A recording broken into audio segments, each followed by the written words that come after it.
Cette manifestation d'une ampleur exceptionnelle intervient au moment où le pétrole iranien et son exportation sont paralysés à 80%, au moment où le régime du Shah d'Iran paraît plus menacé que jamais, mais aussi au moment où les États-Unis, en recevant ostensiblement le fils du Shah d'Iran, lui apportent son soutien politique. Régis Faucon.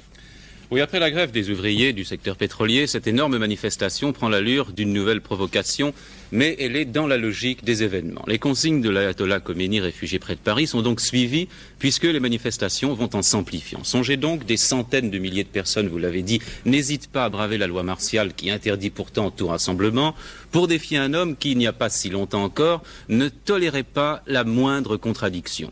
Le vide se crée autour du Shah qui n'a pourtant pas perdu tous ses amis.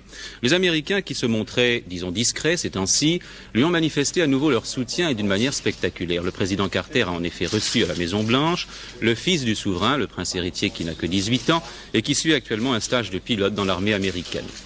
Le président Carter n'a jamais caché qu'il déplorait les violations des droits de l'homme en Iran, mais aujourd'hui, devant la montée des périls, il ne peut pas ne pas soutenir un allié qui est aussi un client et un fournisseur. Depuis 1950, l'Iran a acheté pour 20 milliards de dollars de matériel militaire. C'est le pays clé du Golfe, principale région d'approvisionnement en pétrole de l'Occident. Il a 2300 km de frontières communes avec l'URSS.